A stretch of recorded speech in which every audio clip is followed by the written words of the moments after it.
All right, so for this, the penultimate lecture for financial markets, I wanted to talk about nonprofit and government finance.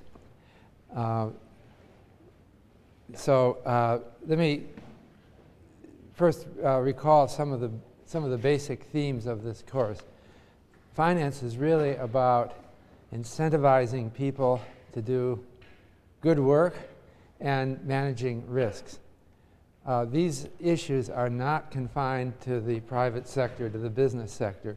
They're very deep and central problems to all people. The big problem, to put it in the most broad term, just about everything that we do that's good is done as part of a team. It's hard to think of something that you alone can do. And so the problem with teams is that people have their own individual concerns and incentives, and it doesn't always yield teamwork. So that's what I think finance is really about. So you might think I'm wrong, that some of the greatest achievements in history were done by single individuals. So I don't know what you might think of. What comes to my mind is, how about Albert Einstein, right? His theories. He was sitting in a patent office in Switzerland just doodling on a piece of paper, and came up with the whole theory of relativity. But you see, that would be a mistake to think that, because in fact, he had gotten a PhD in physics from the Zurich Polytechnic, which is a non-profit organization. And he relied on journals of physics. He could not have done it if he didn't read what other physicists were doing. And journals were organizations that had financing, I assume non-profit. So, I thought of another example.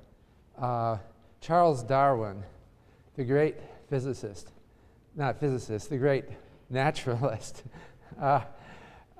People point out that he wasn't affiliated. He was like he was on his own. He wasn't part of a university. He got he got financing, but kind of on his own. But he couldn't have written The Origin of Species by himself. In fact, he got financing from private donors for the Beagle. This trip around the 2-year voyage he made around the world, where he collected specimens and information. It actually goes back to his professor. He had a Professor Henslow at Cambridge University who was a botanist. And Henslow arranged for Darwin's voyage and sent him off. These are organizations that I don't think you can do much good. Some people would say, well, how about a poet? A poet, sometimes they're even Homer was a blind poet, right? He didn't have anything. He memorized everything. He didn't even write it down. He just memorized everything. He just sat there and thought. But even he must have had financing, because he traveled around the world of his day and made his poems known. Otherwise, they wouldn't survive. Other people learned them. And he must have had financing for this. It must have been a business. So that's the general theme. Now I'm going to talk today. There's so much to talk about, but I'm going to try to see how much of this I can cover well. I want to start by talking about nonprofit organizations. These are organizations who have a purpose stated in their charter other than making money. Okay? And then I want to talk about government involvement in for-profits, that for-profit companies are not completely clear of a social interest as well. Then I'm going to talk about government finance of projects, and then finally government social insurance. I'm hoping that this lecture will remind you of things that you can do, because in all these sectors there are things that you can do. So one of the themes of this course was you should have a purpose in life, and it should not be making money per se. And you think of finance as a tool that you can use to help you achieve this purpose. So that's what I want to talk about. So let me start then with nonprofits. Okay, a nonprofit organization, it can be a corporation that is an organization set up for a charitable cause or a good cause, and it has no owners in the sense that a regular corporate, there's no shareholders. The profits go back to the organization for its purposes. So right now you're sitting, as I mentioned before, Yale is a nonprofit. It has no owners. It's a person, legal person in itself, but it has a board of directors. In the United States in 2010, there were 1.6 million nonprofits. It's huge. Well, the US is probably the country that has the strongest nonprofit sector. My number for the United Kingdom may be out of date. It was 120,000. It's part of the US culture that nonprofits are big, that it goes back to the founding ideas of this country, that we don't have the government running everything. We do things on our own initiative. Of course, it's not just the US. There are nonprofits in every country. But that's a lot of nonprofits, and they recently accounted for about 4% of gross domestic product. So it's okay, it's not huge, but it's a very important component of gross domestic profit.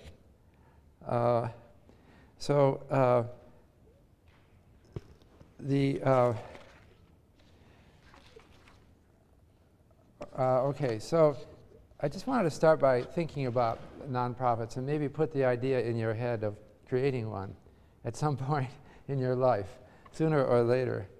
I thought I'd start with some examples that are familiar to me of nonprofits. And why when you're thinking of some activity or some idea you have, you can set it up as for-profit or nonprofit. And let's just think about why you would do that. So I'll give you an example. Peter Tufano, he's a professor at the Harvard Business School, set up a nonprofit on his own, just as a professor. I know him, so and he gave it an inspirational name, Doorways to Dreams. Okay, and it's about personal finance and about helping people do things better in their personal financing. So one of his ideas, and he's promoting it with, he raises money for his foundation to promote it. One of them is to have an automatic checkoff on the tax form so that when you get a tax refund, instead of getting it in cash, it could go right into US savings bonds to encourage people to save. All right? This is based on behavioral finance and the fact that a lot of people, especially lower income people, don't save. A little nudge like that would help them save. Another thing, this sounds like a strange idea, but this is the kind of thing he can pursue on his own genius, as long as he can raise money to get him to do it. He has the idea that a lot of people like to play the lottery, okay? Obviously they do, and they just are steady losers on this. You know, on average, they'll always lose. But given that people want that, why don't we create savings plans that pay out randomly, like winning the lottery, so that the government doesn't have any take in it. It just encourages saving. Now that's a strange original idea, which you might find, I don't know if I defended it well enough to you. You might find it hard to convince the government to do it. But he can just do it. He doesn't have to talk to the government. He talks to individual banks, and he's gotten some now to offer this plan. But what was striking to me is he said, when I go into some company trying to raise money for my projects, when I tell them I'm nonprofit, it changes the whole atmosphere because they know that I'm not profiting from this. And so it opens up opportunities. I'll give you a second example. Dean Carlin here at Yale he came here as an assistant professor. In 2002, he created a charity called Innovations for Poverty Action. So this is Dean Carlin. Some of you may have taken his course. Anyone took his course? Some of you, yeah.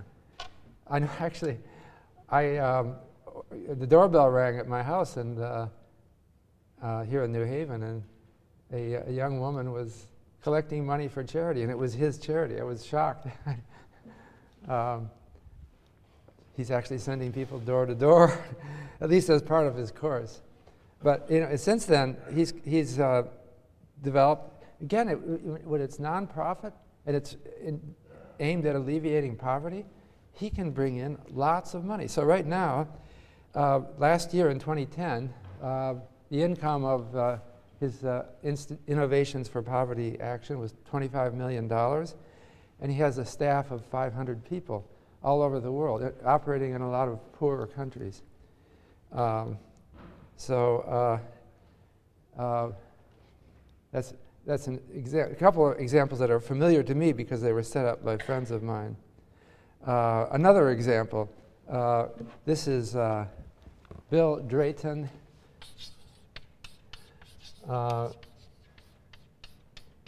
He set up something called the Ashoka Foundation. Ashoka is a Hindi name for a, what is it? It's a ruler of India who advocated nonviolence and philanthropy. And he went to Yale Law School as well as Harvard College. It's sort of local here, but it's been a huge success, and it encourages sort of entrepreneurship or social entrepreneurs. But he didn't stay on as a professor. He taught at Stanford Law School, but dropped out because he wanted to pursue his nonprofit. So, I'm amazed that these two guys can be both professors and running big nonprofit shops as well, but some people can do that. My last example is Wendy Kopp. I like this example for your age because her story starts with her senior essay. Do you know this story? She was an undergraduate at Princeton, graduated in 1989, and she had to write maybe they call it a senior thesis. And so she wrote something about education, that she had an idea that often it's hard for elementary education to find people who are passionately committed to science or mathematics or other fields, because these people typically don't want to devote their lives to teaching. But they might devote a couple of years to teaching. And so she thought that it would be a good idea to get people, when they graduate from college, to spend a year or two in elementary education. And that it would be refreshing and good for the educational system to get enthusiastic young people who are really interested in the disciplines. So that was her senior thesis. Now, of course, you can't get the government to pay for this. Maybe you could. It might be hard because, well, the teachers' union might not like this, or they might, it's a sort of a controversial idea. Some people would say, someone who's taken a course in mathematics at Yale University is really not qualified to teach young children because he or she didn't take the educational curriculum. And that's always going to be controversial. But here, when we live in a society that emphasizes nonprofits, you don't have to convince the government, all right? You convince anybody to finance this, and you can do it. So right out, she was 21 years old. She graduated from Princeton. She raised $2.5 million in her first year to set up an organization called Teach for America. And the organization merely recruited young people who had just graduated college to go into teaching. So anyway, that's become her life's work in the 20-plus years since. She's heading what she created. I like this story because some of you are writing senior essays, right? And you should consider it as a model for you might consider it as a model for some great idea that you might have that you could carry to the world. And one way to make it happen is, if it's that kind of idea, you just set up a nonprofit right there. Actually, I wanted to give you some other examples. In New Haven, we have two major hospitals, okay? Where did they come from, and why do we have them? Well, one of them is called Yale New Haven. Okay. So how did that get started? Well, it was started by a nonprofit in 1826 called the General Hospital Society of Connecticut. Back then, there weren't many hospitals, and so someone set up a nonprofit to set up a hospital, and it was then the only hospital in the state of Connecticut, and so they called it State Hospital. Later, as more hospitals appeared, it didn't seem good to call it State Hospital anymore, so they changed the name to New Haven Hospital. That was in 1884. And then in 1913, they joined with another nonprofit called Yale University, and then later they changed their name to Yale New Haven Hospital. But it's been a nonprofit all the time. Now there are for-profit hospitals, but this one was always a nonprofit. The other hospital that we have in New Haven is St. Raphael's, and that's newer. It was created in 1907, and the story is that a group of physicians from the New Haven area thought we needed a second hospital, and they went to Sisters of Charity, which is I don't know much about them. It's a nunnery, I suppose, and worked with them to create a second hospital. And they chose the name Raphael after an archangel recognized by many faiths, which means God has healed. Now, it's interesting to think about this hospital. So, whose idea was it, and how did it happen? Well, apparently the idea wasn't from the Sisters of Charity. It was from physicians who were in New Haven. So why did they go to the Sisters of Charity? Why didn't they just set up a for-profit hospital? They could have bypassed them completely. What's the link? Well, I think that, I don't know all of their reasons, but I'm suspecting the reasons is that when you affiliate with a religious organization, it gives a sense of moral mission and social purpose to the organization that it wouldn't have otherwise. And it makes it very clear that it's nonprofit and encourages people to donate. So I think that this same idea has dawned on many people. The people who see a need for a new hospital are probably not leaders of churches, but they see a common interest in pursuing hospitals. So there have been many studies about for-profit versus non-profit hospitals and who gives the better care. I think that the studies are generally inconclusive because even people who are operating for-profit hospitals have a social mission as well. They have morals. It's not just churches. People outside of churches have morals as well. And so the actual distinction between for-profit and non-profit is often somewhat ambiguous.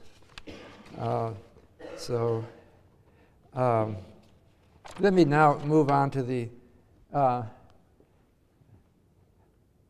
let me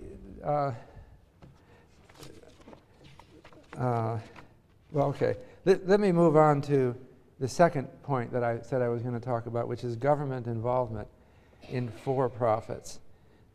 So governments exert control over both nonprofits and for-profits. And it's often difficult distinction between a government activity and a private activity because of the regulation that governments impose over companies and the taxes they collect. So let me first make it clear that virtually every country of the world has a substantial corporate profits tax, and in that sense, governments are co-owners of corporations, private. So the corporate profits tax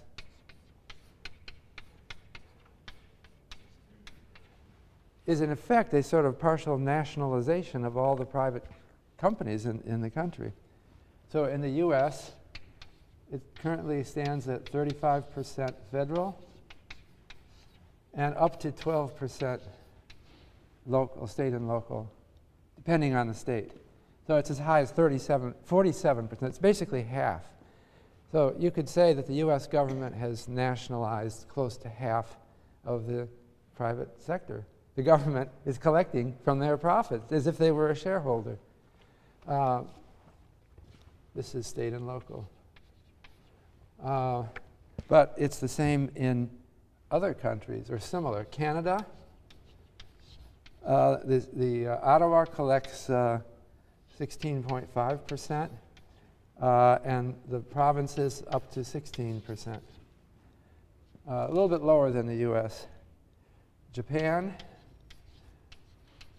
the national government has a 40.6% profit tax. Brazil,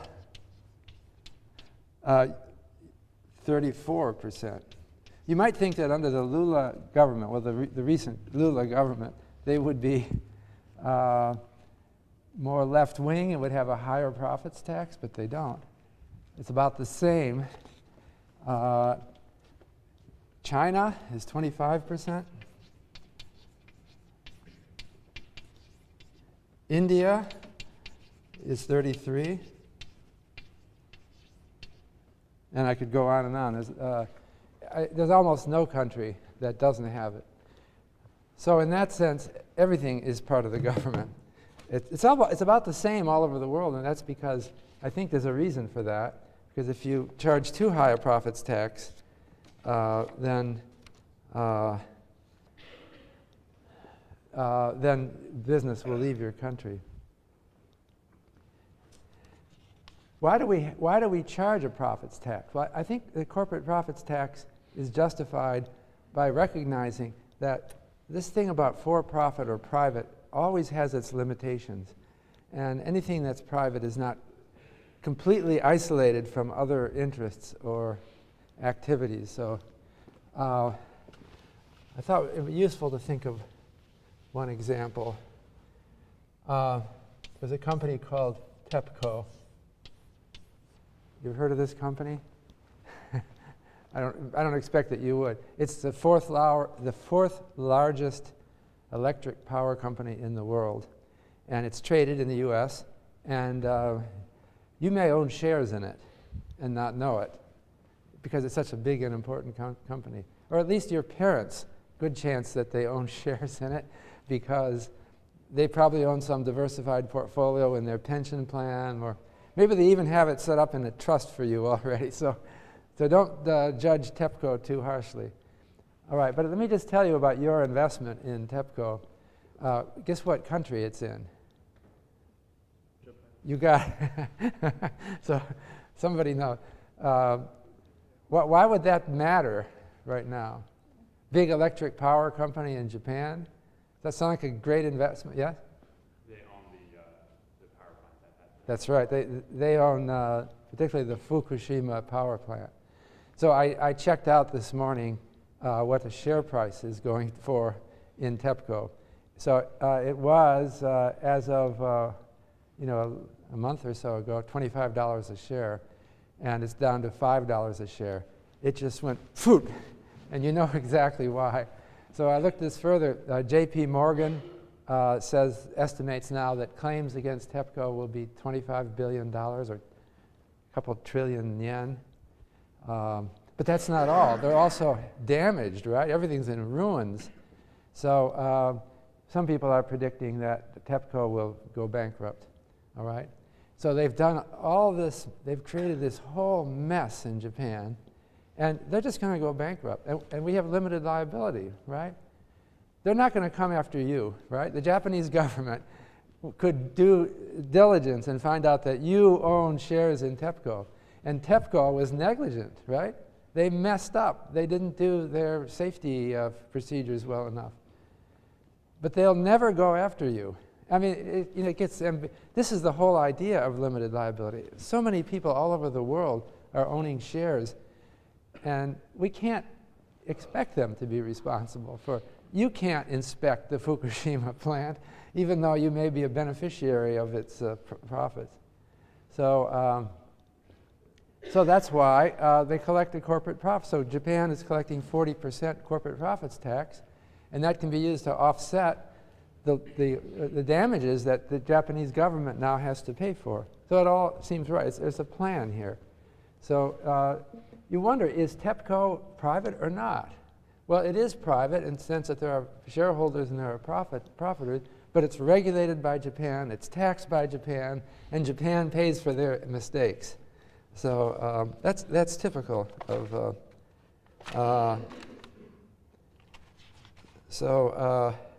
I'll give you another example from this country, General Motors. Okay, General Motors was the biggest car company in the United States, and then it had a little problem during the financial crisis and had to file for Chapter 11 bankruptcy. Now, you know, what am I referring to when I say Chapter 11? The Bankruptcy Act has chapters, okay? And each chapter says something different. The two most important chapters for companies is Chapter 7 and Chapter 11. Okay, and what the bankruptcy law does is it creates a framework for dealing with insolvency. The framework says that a company that is in trouble can choose to apply for bankruptcy, and there's basically two important ways to do that. Chapter 7 details how you would, one way you can apply for bankruptcy, and Chapter 11 details another way. Chapter 7 is liquidation. That means that the company is in such trouble that we're going to shut it down and sell off all the assets. Chapter 11 is for a company that is in trouble, but there's something worth salvaging in terms of operating, continuing the business. So that's what GM chose Chapter 11 bankruptcy. They thought, obviously, we've been making cars for now close to 100 years. Well, at least the companies that went together to form GM. And we have a big future. So we can't pay our bills now, but we should continue. So they filed for Chapter 11 bankruptcy. But they were in such trouble that they couldn't get out of it. So the US government and the Canadian government invested in GM. What happened was General Motors, well, they changed the name in the most subtle way. The official name of the company was General Motors Corporation, okay? When they filed for Chapter 11 bankruptcy, the shareholders were wiped out. Nobody got executed. You lost all of your money. And so if you find in your attic some nice, beautiful share certificates for General Motors Corporation, you can just use them as wallpaper or whatever. They're worthless. But if it's different, if it says General Motors Company, because that refers to the new GM, they wanted to change the name, but they didn't really want to change the name. They had to change the name so that people wouldn't confuse the two. So what happened? How did we get a new GM? Well, the new GM was owned by the U.S. government, equal to it was equal to 60 point, where is it? I had it here.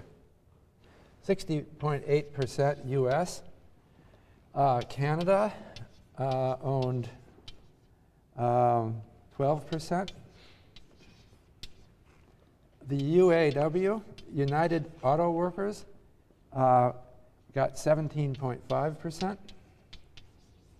Why did the union, by the way, get 17% of GM?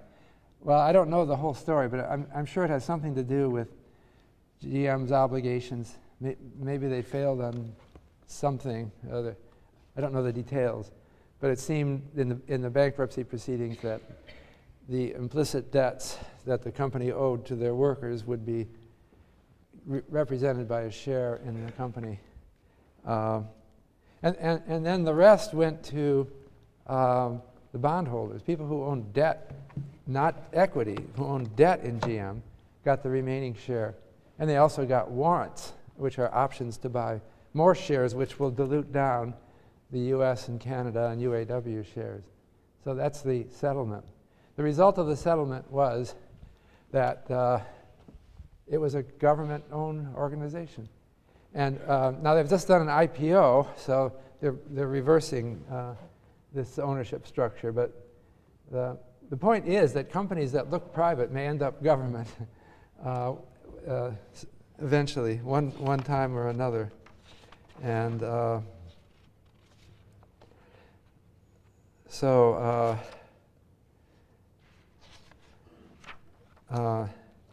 companies have to kind of think of themselves as, even in the arch capitalist country like the United States, as partly government organizations. By the way, there's something else called personal bankruptcy.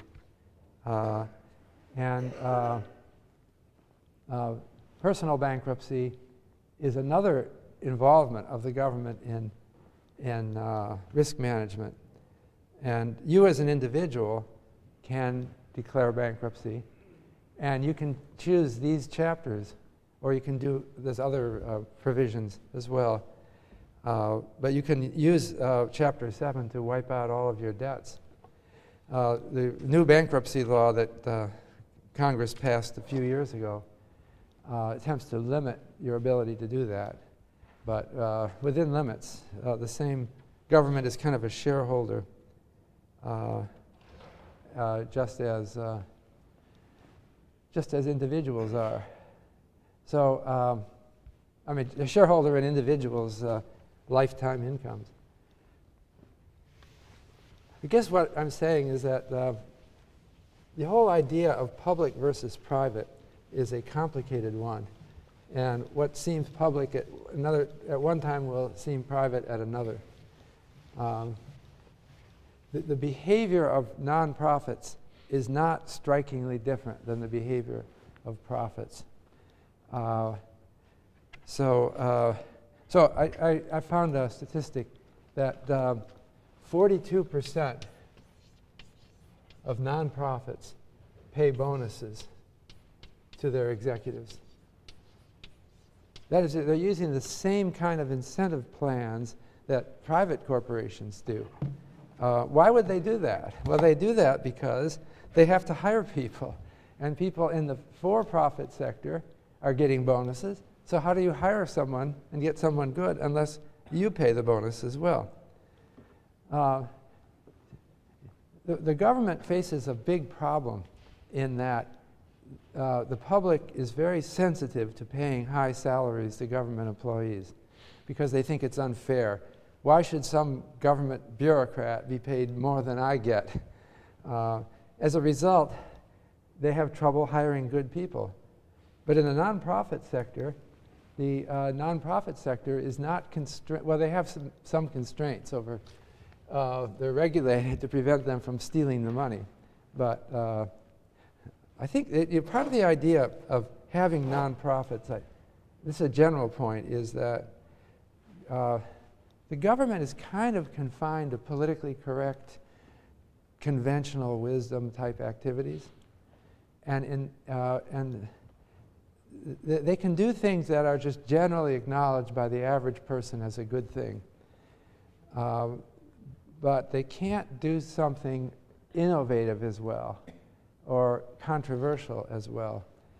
And I think that it's often in those controversial things that some of our biggest progress is made. So I gave the example of Charles Darwin and his professor who advocated his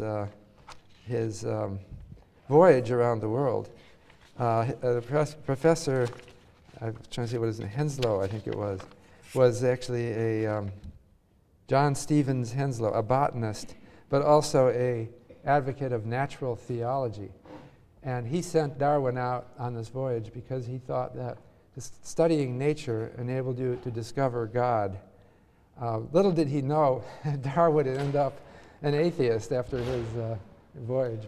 But it's this kind of weird stuff that gets financed. Or Wendy Kopp, I gave another example, whose ideas were too controversial. I mean, the idea of sending someone out who didn't have an education diploma to teach, too controversial.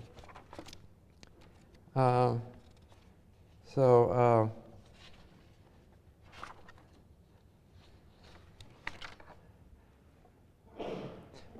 I think that there is maybe a growing recognition of the importance of having people who are, well, there's a term, social entrepreneurs. These are, I don't know whether they're for-profit or non-profit, but they're people who do things out of a sense of mission for beyond making money, but helping the world. And you see this reported in newspapers and magazines that that the 21st century seems to be a century where there's more and more of this kind of thing. And it's in substantial measure, I think, nonprofit. Okay, then now I wanted to move to the third thing, which I said is municipal or state and local finance. It's a big topic, but an awful lot of what gets done in this country is done by state and local governments. It's something on the order, it's bigger than the federal government. The state and local governments spend about twice as much money as the US federal government.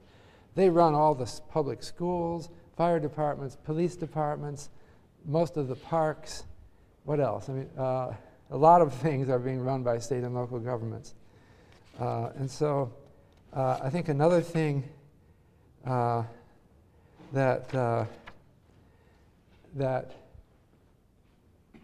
one could do to make things happen in the world, I mentioned the possibility of setting up a nonprofit.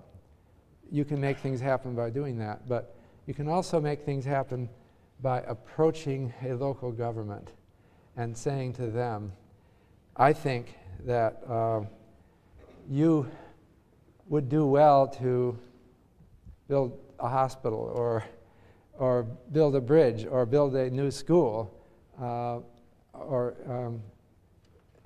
even kind of business-oriented things that would be projects that the government can undertake. And then they can finance it as a state and local government. Now, one thing in the United States, every state in the United States has a balanced budget rule.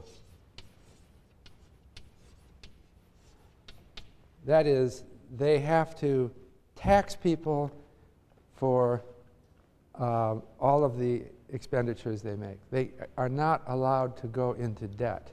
But we have to be careful about what the balanced budget rules in their constitution say, because obviously there is municipal debt. Governments do borrow money. State and local governments in the United States have typically, it differs across state, but they typically have two budgets. They have an operating budget and a capital budget. The operating budget is what has to be balanced according to their constitutions. So the operating government budget involves a list of all the expenditures they made for operations and the taxes. And they cannot, it differs by state on how it's worded, but they cannot plan to run a deficit in some state. Or if they do run a deficit on the operating budget, they have to correct it soon and have a plan for correcting it soon.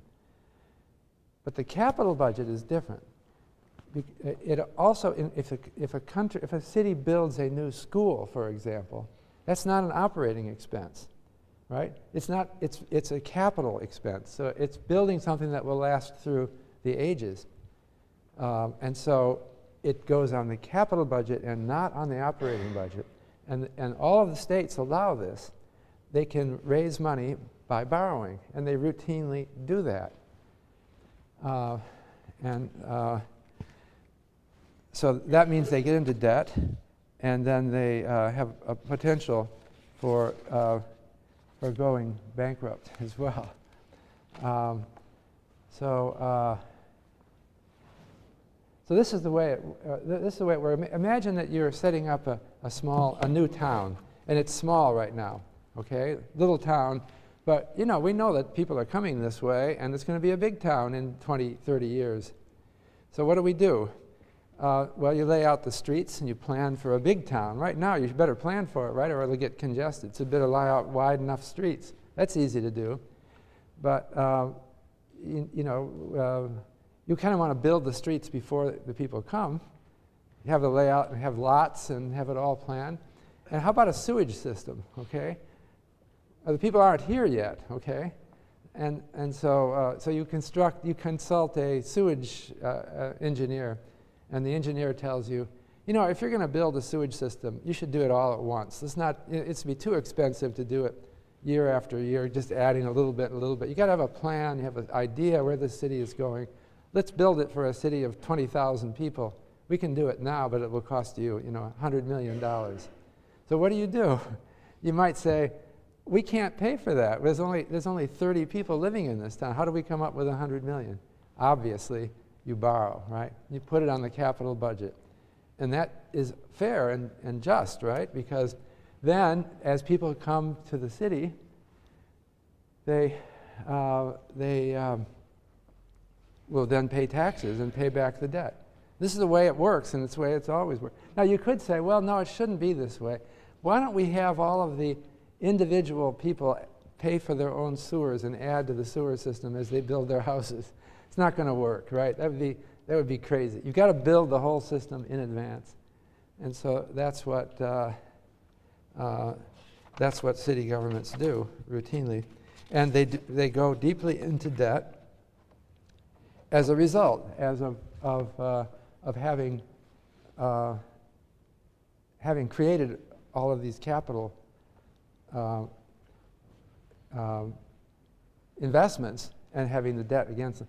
So your city that has 20 people is borrowed $100 million, and it's going to be a city of 20,000 people, it thinks. What if it doesn't work? What if they don't come? Your plan was wrong. Then the city's at risk of going bankrupt, right? So there's another whole chapter for municipal bankruptcy. Chapter 9 of the Bankruptcy Code. And Chapter 9 is for city government. There's a problem is that cities going bankrupt are different because they don't have any shareholders, right? They do have an ability to tax people. There's a question of how much you should tax people in a bankrupt city. If you tax them too much, they'll just all leave. So it's a subtle problem. But fortunately, there haven't been, and I'm not sure we really understand why, there have not been many municipal bankruptcies at all. Between 1975, okay, I'm sorry. Do I have data on? I thought I had data on numbers of bankruptcy. There are some famous municipal bankruptcy. New York City went bankrupt, or was about to declare bankruptcy in the 1970s, but it was saved by bailouts. Maybe that's the reason why we don't. Basically, when New York City said that it couldn't pay its debts, the state of New York came by with a bailout. And then also, although reluctantly and with a lag, the US federal government came in with a bailout. Big city, so New York never declared bankruptcy. A lot of cities will have what's called a rainy day fund. So they will accumulate assets to help them over troubled times. So when you can collect somewhat higher taxes, and then you have an endowment. The city has a endowment which can help tide them over through difficult times.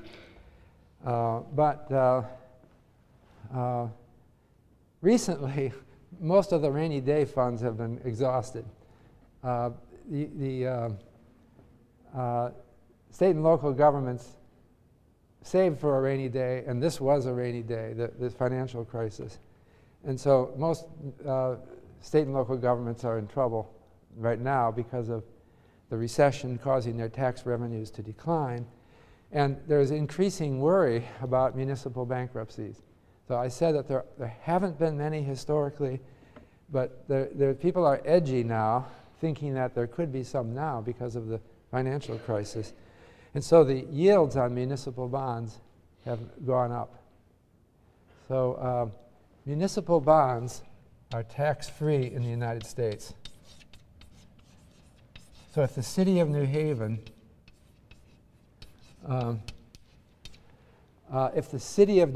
issues debt and you buy the debt, you are not subject to federal income tax on the interest that you earn.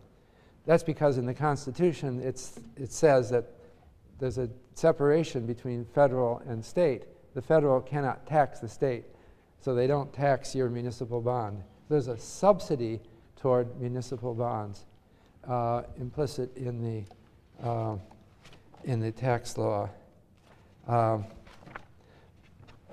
By the way, let me just mention this taxable, the fact that municipal bonds issued by local governments are not subject to taxes extends as well to Yale University. So Yale University issues bonds that are in the same category as municipal bonds, and they're not taxed. So there's an advantage, a tax advantage, and especially higher income investors like to invest in municipal bonds because it matters more for higher income investors because the tax rate hits them more, and so there's an advantage. So Yale issues municipal bonds, and Yale is a important debtor. Now you might wonder about that. Let's talk about Yale as a municipal bond issuer. Yale has an endowment of $16 billion as of last year, and it has a debt of $2.5 billion. So that leaves Yale with only $13.5 billion in assets after debt. So you might say, why does Yale borrow money? Why, right? I mean, it's got $16 billion invested. Why is it borrowing? Well, there are many reasons, I suppose, but the immediate and obvious reason that comes to mind is that Yale borrows money because it can borrow at a tax-subsidized rate. Right? If Yale's debt is not subject to income tax, then that means it can borrow at a lower rate. And Yale would be inclined, or any nonprofit that can issue non-taxable debt, would like to do that in order to invest in assets that are taxable. Because Yale doesn't pay any taxes on either of them. So you see what I'm saying? The municipal debt has a lower yield in the market because everybody knows it's not subject to income taxes, so it has a low yield. So Yale could issue that debt and use the money to invest in high-yielding things that are taxable, and it's not going to pay taxes on them either. So there's an arbitrage game that Yale could play, or any nonprofit could play, but it does not because it's not allowed to unless it's using the proceeds of the debt for appropriate causes. So, so you have to understand this is why Yale University has a substantial debt and why the city of New Haven has a substantial debt. It all makes sense in some basic finance framework.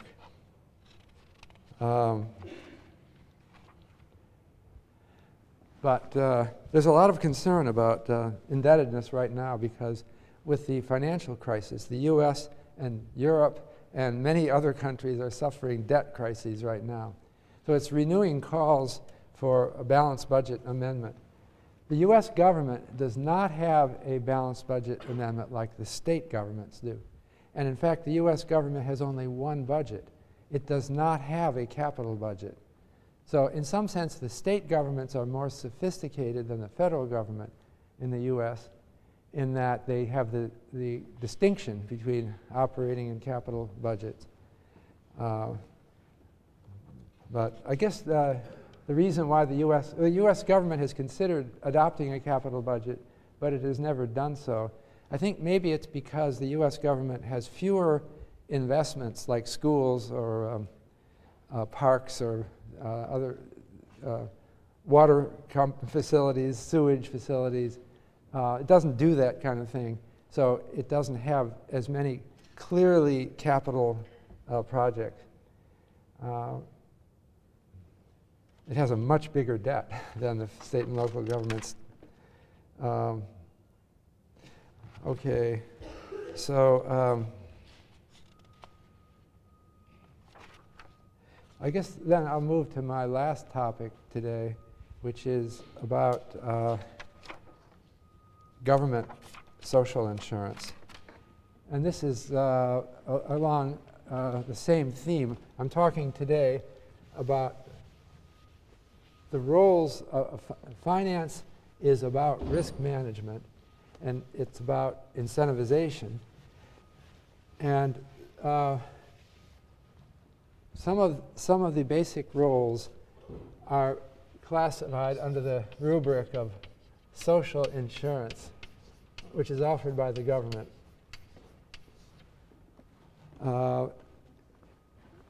And this is a huge topic. And social insurance refers to insurance that is not available by a private insurance company, but that are offered generally by governments. And let me just give some examples. I put in first progressive taxes. Okay, progressive taxes are income taxes that tax higher income people at a lower rate. And progressive taxes have increasingly, in recent years, adopted something analogous to the Earned Income Tax Credit, the EITC. That's the US name for it, but it's now in many countries around the world, that provides negative taxes for the lowest income people. So the effect of progressive taxes with Earned Income Tax Credit is to insulate people somewhat from shocks to their income. They call it an Earned Income Tax Credit, by the way, because you have to have earned income to get the credit. You can't be just unemployed. But if you are working and earning very little, especially if you have a family, then you have a negative income tax rate so that the government augments your low income with a negative tax. I think this is very important, and it actually is effective. Otherwise, the world would be much, much more unequal than it is now. I would add, by the way, public services, which are offered out of taxes to everyone in a country, notably education. School systems are generally free, and that is, again, something that these are all, I consider these a form of insurance because they benefit people who are unsuccessful in earning money. So it's like an insurance program against possible failure in achieving status in the economic system. So we also have, I'll go up here, 3, Social Security. And I'm using U.S. terms, but these are terms that these things happen in virtually all advanced countries. In the U.S., we call it OASD. That stands for Old Age Survivors and Disability Insurance.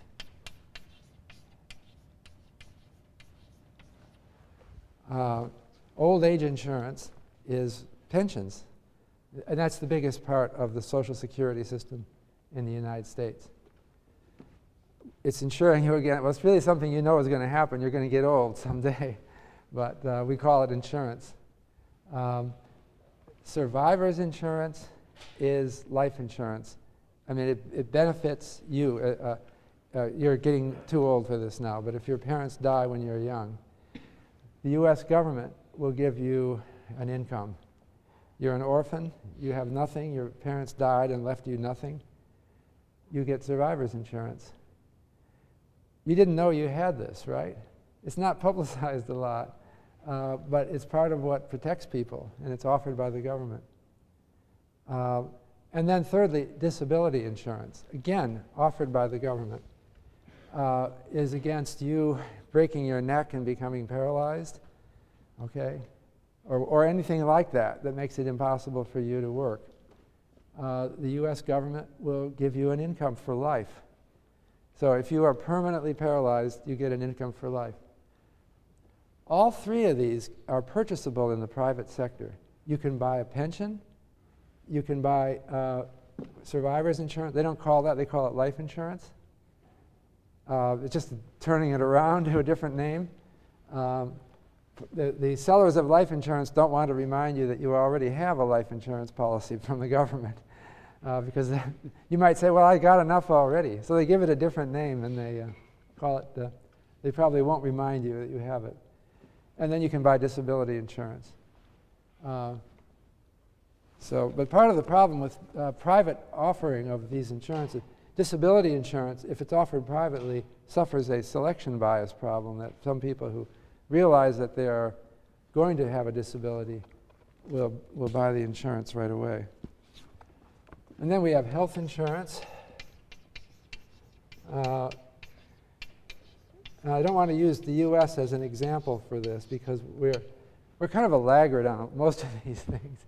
But we had a new health bill that passed under Obama last year, and it's starting to gear up.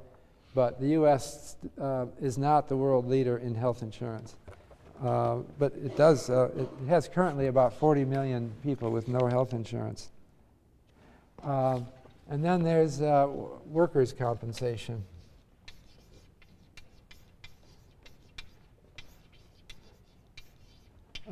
These are the main aspects of social insurance today. Workers' compensation is an older form of health insurance that preceded health insurance, at least in the United States. And it compensates workers for accidents that occurred at work. And in the U.S., this came in the progressive era. But all these are risk management devices that are offered by governments. Now, these social insurance schemes are relatively recent innovations. And in fact, I think that the first national, the first national social insurance programs began in Germany in the late 19th century. Another theme of this course has been that the ability to do things like this requires a developed society with a certain technology, with an information technology, with a bureaucratic technology, and they haven't been around for that long. If you go back in history, 200, 300 or more years, there wasn't social insurance anywhere. Well, maybe there was in some isolated community, but basically it didn't exist. And so the history of social insurance is interesting. And I think it mimics, it reflects information technology growth. So the country that is most remarkable for having invented social insurance is Germany, under Otto von Bismarck in the 1880s. And I think that it happened there first because of the information technology.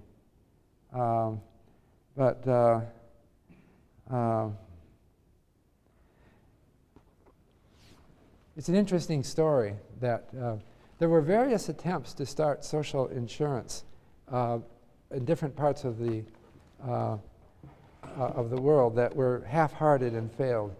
In the United Kingdom, in the late 1700s, there was a town called Spainhamland, a tiny town in the UK, that decided they would start social insurance.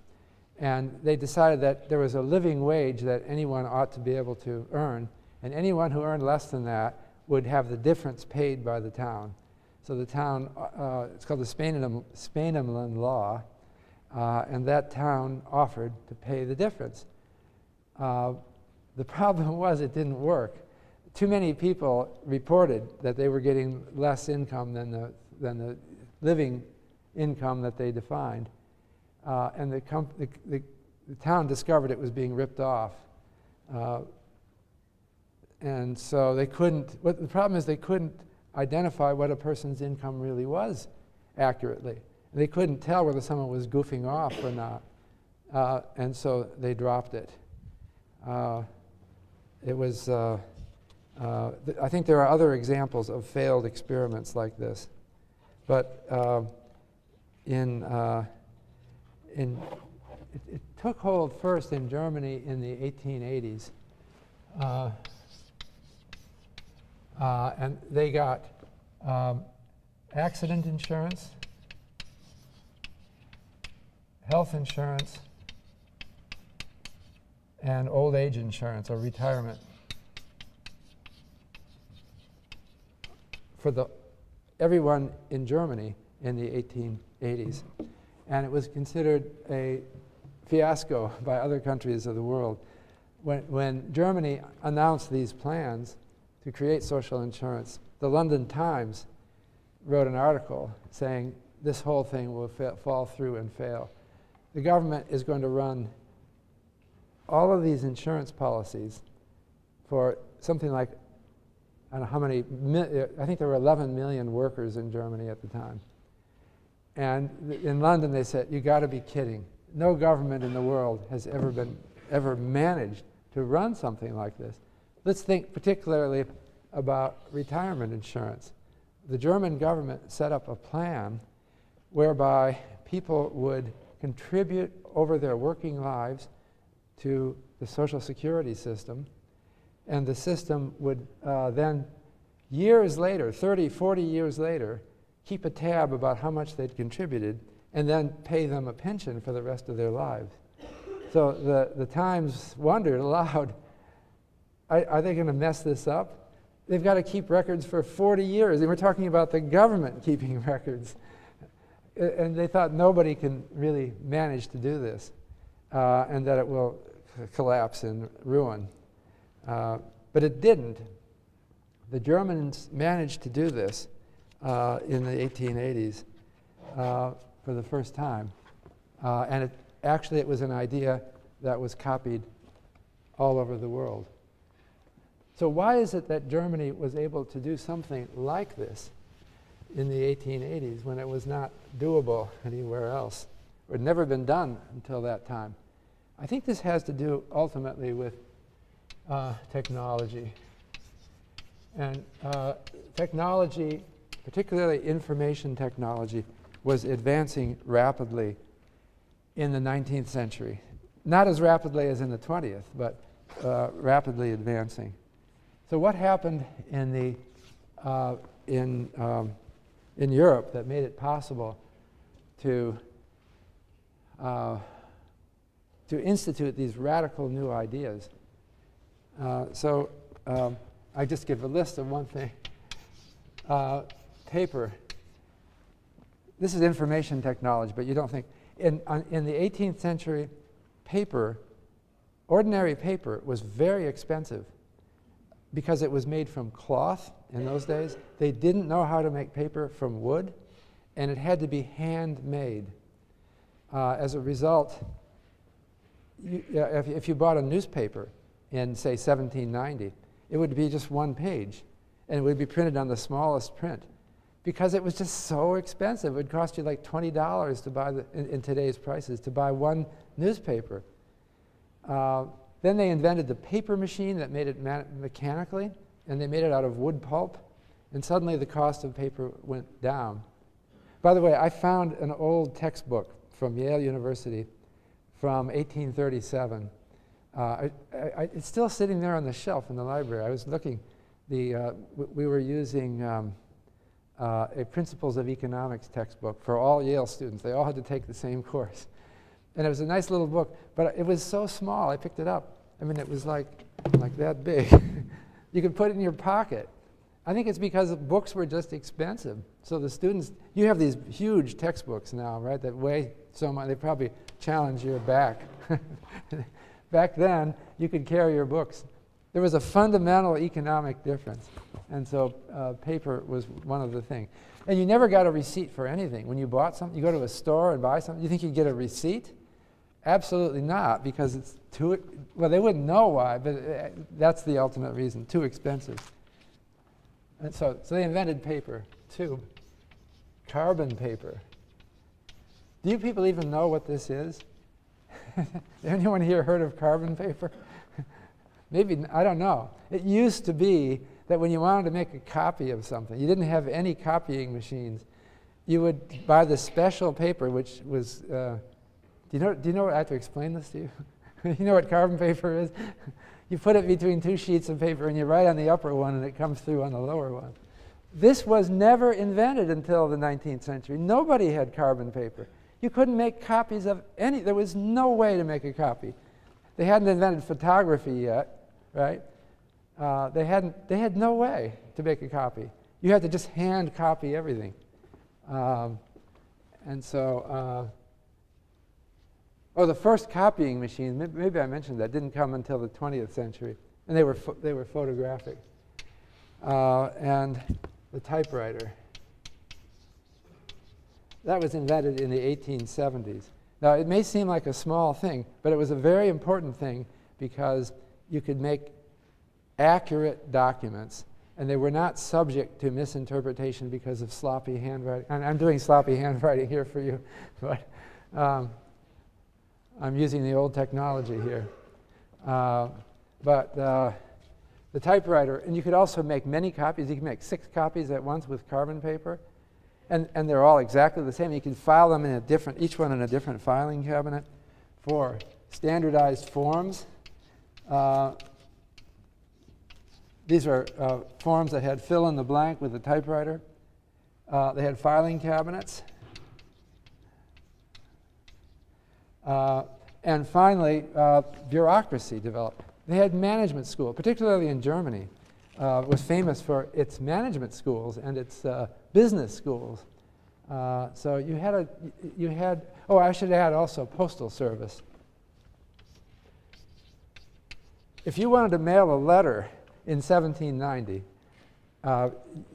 you'd have trouble, and it would cost you a lot. Most people in 1790 got maybe 1 letter a year, something, or 2 letters a year. That was it. But in the 19th century, they started setting up post offices all over the world, and the Germans were particularly good at this kind of bureaucratic thing. So there were post offices in every town. And the Social Security system operated through the post offices. Because once you have post offices in every town, you would go to make your payments on Social Security at the post office, and they would give you stamps, and you'd paste them on a card, and that's how you could show that you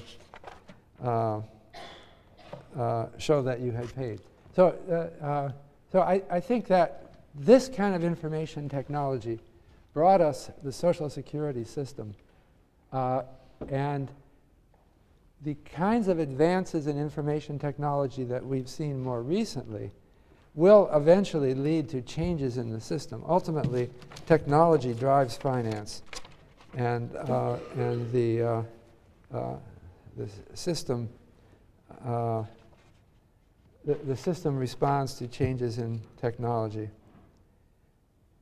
All right, so I just wanted to just wrap up. I talked today about a broader social purpose that's served by our finance, and it takes place in terms of for-profit as well as non-profit. But the distinction between for-profit and non-profit is a subtle one. I think what happens is people think of a purpose, of something they want to achieve, and then they think, how can I use our financial technology to incentivize people to subscribe capital to this project, or to give their personal attention to this project. And then we have, our system of finance has a lot of things, a lot of devices that can allow the provenance of capital, and that will incentivize people.